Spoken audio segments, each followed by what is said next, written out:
Thank you everyone for taking the time to tune in today. Today's episode of The Topping Show is proudly sponsored by Topping Technologies. Topping Technologies is an IT value-added reseller and services company with a special proficiency in IT security.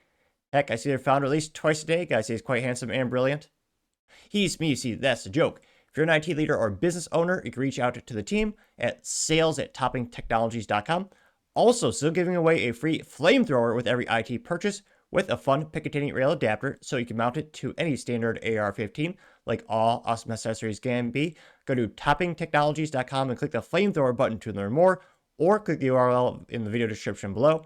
Lastly, trying to get to 5,000 subscribers by the end of the month, so if you can click that button and tell your friends, I would greatly appreciate it.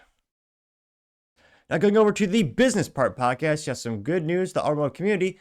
Trump is keeping his promises as the EPA starts to roll back some of the emissions regulations. We may very well make the V8 great again. Now, this comes to us thanks to Chris Smith, who's a writer at Motor1.com.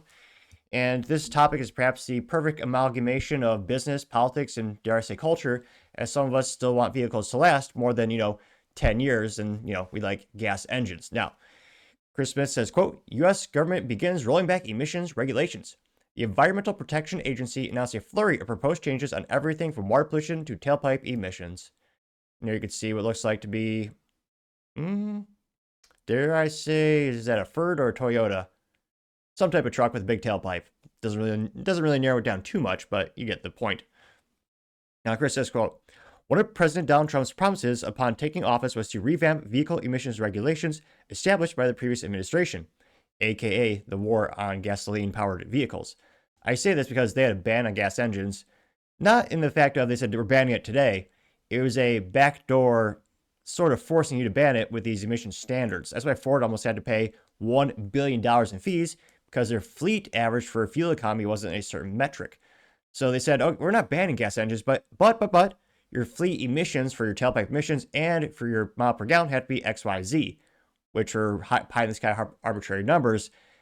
So it was a de facto ban on gas engines because the only way to get there would be to actually, make more EVs and hybrids, which is exactly what the the European Union is doing in Europe as well. It is not technically banning gas engines, it's these other metrics, which is a de facto ban on gas engines. Now, he says, quote, now is officially underway is in what the U.S. Environmental Protection Agency is calling the biggest deregulation action in history. Yes. This is beautiful, folks. Dare I say, will Trump be as bombastic to come out and say, we're going to make every V8 great again. Every car will have a stick shift 3 pedals from now on. That'll help with America's obesity issue. Everyone has to really pump on that clutch. Get your legs, as you might say, swole and ripped. Okay, obviously, it's not going to be like that. However, a contributing factor of why there are less stick shift vehicles in the United States is the EPA, because you get less fuel economy. I know the average person doesn't want to stick shift these days. They should. But that is one of the contributing factors of why businesses, aka automotive companies, don't offer that on as many vehicles. And that says, I don't own an actual soapbox. Strictly told, I buy soap in liquid form. But if I had a physical soapbox to stand upon, this would be one of my pet peeves, because I love driving the stick shift. I've never had it any other way. As long as I live, I will have 3 pedals. Now, back to the article. He says, quote, you can pursue all 26 press releases published by the EPA regarding proposed changes to air quality standards, groundwater pollution, and more. For our purposes, we'll focus on just one, the action to eliminate the Biden-Harris electrical vehicle mandate. Yes. And I'm sorry, I will give you a visual disclaimer. I'm about to put an EV on the screen. Ugh! The Hummer EV, an abomination to engineering. What was a great military vehicle with, I would say, in terms of masculinity, true Tim the Toolman Taylor. Ugh, ugh, ugh. That's pure, just testosterone through the roof.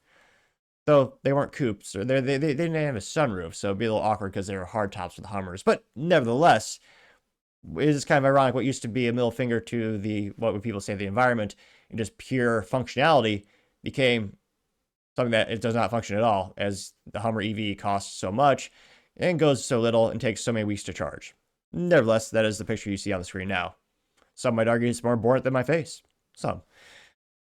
Can I say, quote, finalized March 2024, the rule called for significant reductions in carbon emissions beginning in 2027, starting first with light-duty vehicles.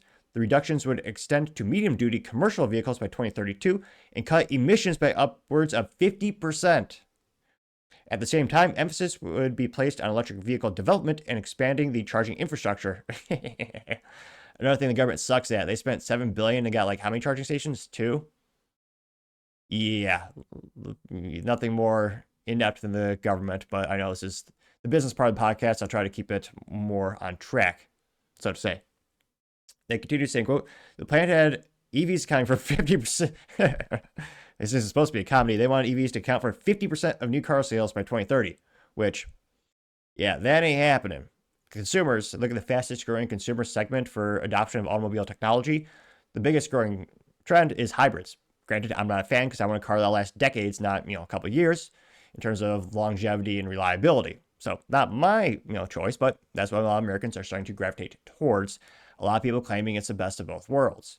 Now, they say, quote, the final rule was ultimately a bit watered down than what the Biden administration had previously proposed. Softer EV demand and high production costs had automakers questioning whether these goals could be achieved. They can't. Proponents of the rule said it would spur U.S. development of critical technology for the future. A race is currently being dominated by China.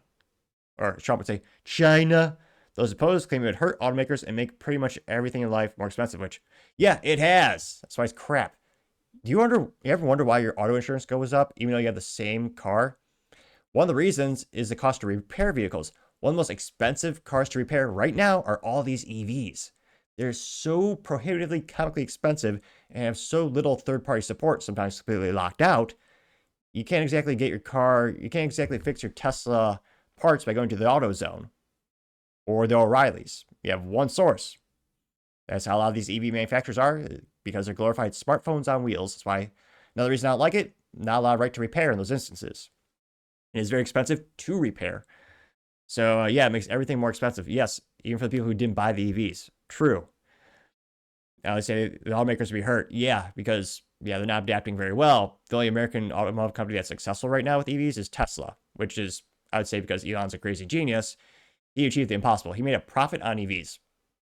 No one else has done that yet.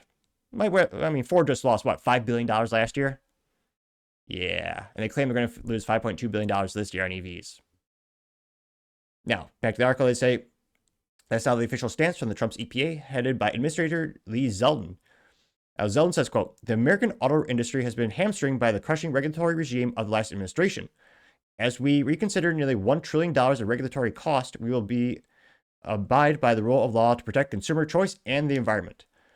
Unquote. Now they say, quote, so what exactly would change? The EPA doesn't have any information yet. The agency's official announcement doesn't go further than attacking the previous administration for inflicting undue cost and saying the rule will be reconsidered. They also note that, quote, ironically, the announcement comes one day after Trump praised Elon for Tesla at the White House. They say it's also worth noting that the EPA's announcement isn't something that can be immediately implemented. EPA now is 55 years of ineptitude and corruption. Well, I did that last part. But yeah, we definitely need this. One of the reasons why I always tell people they don't make cars for you, they make it for the government. It's the most overregulated industry, bar none. And it's funny, why these trucks keep getting bigger and bigger and bigger? There are certain carve-outs and caveats for fuel economy regulations. So there's some areas where they get away with it, but they have to make the trucks heavier and heavier and heavier. And the cars have to be safer and safer every year. So you have to have more crumple zones. You have to have more sensors, more airbags, which is good, but it forces the cost to go up for everyone. Just like those rear cameras. Rear cameras are very convenient, but they're forced upon us by the Obama administration as an actual regulation, which hurt, ironically, the lower income the most, which is, who they pretend to care about. I don't think they really do, though. So, yeah, if we could actually get cars that could really perform well and last a long time, that'd be really great.